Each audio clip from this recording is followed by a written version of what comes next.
2021년 4월 20일 화요일 지혜로운 큐티 생활 시작하도록 하겠습니다. 오늘 말씀은 사무엘상 6장 19절에서 7장 6절 말씀이고요. 우리 고등부 운동원들은 보내드린 카톡 이미지 참고하시면서 함께 말씀 나누면 좋겠습니다. 여호와의 궤를 빼앗긴 지 7개월 만에 하나님의 은혜의 역사로 여호와의 궤가 다시 이스라엘에게 돌아옵니다. 베스메스 사람들은 이 일이 너무나 놀라워 신기한 듯 여호와의 궤를 들여다보았습니다.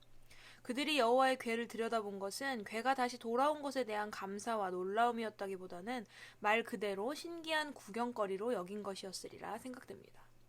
오늘 본문은 그때 그렇게 여호와의 궤를 바라보다가 죽은 사람이 5만 70명이었으며 그 상황을 본 백성들은 너무나 두려워 슬피 울었다고 말합니다.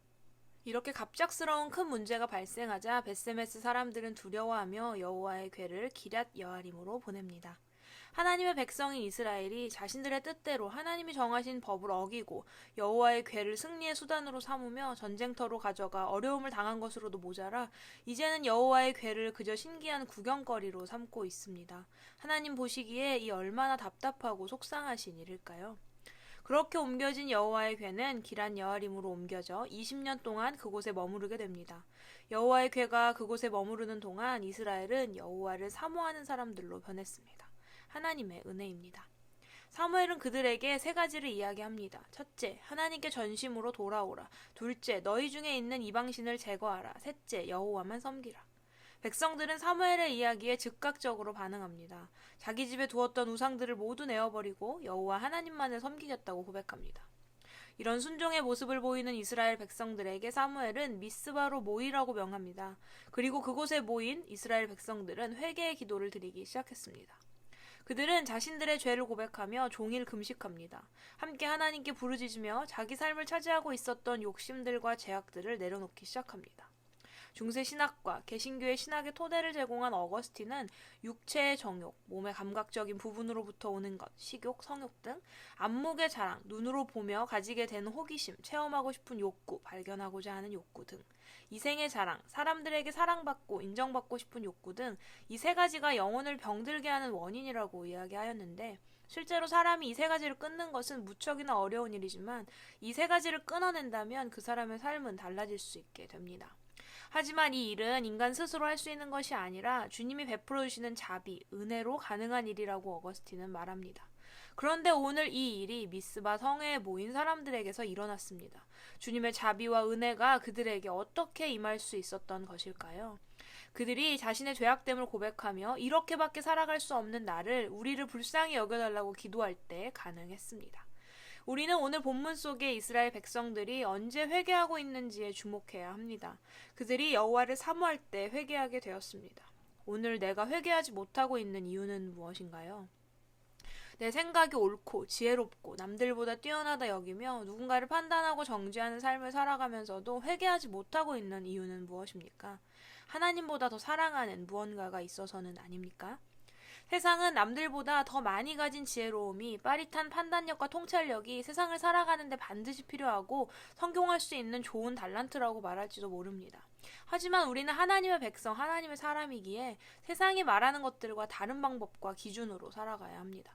나를 향한 하나님의 계획과 의도를 알아차리지도 못하면서 그 말씀에 즉각 순종해야 한다는 영적인 감각을 가지고 있지도 못하면서 세상에서 인정해주는 감각들을 가지고 있다고 자랑하며 살아가는 우리의 모습은 그리스도인 하나님의 백성이라는 이름에 걸맞는 모습입니까?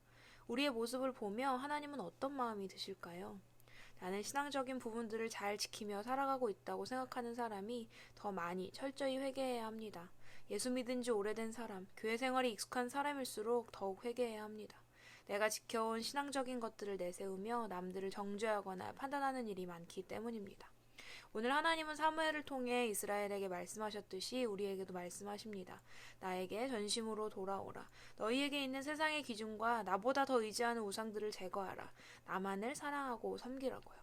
오늘 하나님의 말씀에 나는 어떤 반응을 보일 것입니까? 내일부터 그렇게 하겠습니다. 시험 기간이 지나고 해보겠습니다. 라는 대답을 드릴 건가요? 이러한 대답은 불순종과 다름이 없습니다. 순종은 하나님의 말씀이 내 마음에 다가온 즉시, 깨달은 즉시 해야 하는 것이기 때문입니다. 하나님의 말씀을 대하는 나의 태도, 나의 삶을 바라보며 만족하고 있는 나의 기준, 내가 무엇을 더욱 의지하며 살아가고 있는지, 그리스도인으로서 내가 사람들을 대하는 관점과 태도, 언어 생활은 어떠한지 살펴보는 시간이 되었으면 합니다. 여호와의 괴를 통해 임한 은혜로 하나님을 전심으로 사모하게 되고 또 하나님의 말씀에 즉각적으로 반응하며 자신들의 죄악을 내려놓은 미스바에 모인 이스라엘 백성들의 모습이 오늘 나의 모습이 되기를 소망합니다. 지혜로운 큐티 생활 147번째 시간이었습니다. 하나님의 자녀다운 삶에 대해 말할 때 우리는 대체 어떻게 살아가야 하는지, 어떤 방법이 옳은지를 고민하게 됩니다. 하지만 사실 하나님을 믿는다는 것, 하나님의 자녀다운 삶을 살아간다는 것은 이미 우리가 다 알고 있는 내용일 때가 더 많습니다. 모든 일을 행할 때 하나님을 기억하며 이 일이 하나님이 기뻐하실 만한 일인지 아닌지 생각해보고 결정하는 것, 어려움이 찾아왔을 때 하나님께 도움을 구하는 것, 사랑하기가 너무나 힘든 상대이지만 하나님이 사랑하라 하셨기에 참고 견디며 이해하려고 노력하는 것들 말입니다. 그동안 이스라엘은 하나님의 백성이지만 자신들을 향한 하나님의 뜻이 무엇인지 잃어버리고 자신들의 뜻대로 살아왔습니다. 하지만 하나님의 은혜로 다시 하나님의 백성다운 삶을 회복하게 되는 모습을 볼 수 있었는데요. 이런 은혜가 우리에게도 있기를, 결코 우리에게 주어진 이 은혜와 사랑을 가벼이 여기지 않는 우리가 되기를, 이런 변화가 우리에게도 일어나기를 소망하면서 오늘의 퀴즈 드립니다. 첫 번째, 벳세메스로 돌아온 여호와의 괴를 본 사람들의 반응은 어떠하였으며 그들의 행동으로 어떠한 일이 일어나게 되었나요? 두 번째, 기럇 여아림에 가게 된 여호와의 괴가 그곳에 머무른 시간은 몇 년이며 그동안 이스라엘은 어떻게 변했나요? 세 번째, 오늘 나에게 주시는 하나님의 뜻은 무엇인가요? 하나님은 말씀을 통해 오늘 나에게 어떤 마음을 주셨고 어떤 기도를 하게 하시나요? 내용을 자유롭게 나누어 보고 또 기도해 보세요. 우리는 내일도 지혜로운 큐티 생활로 함께 만나도록 하겠습니다. 샬롬.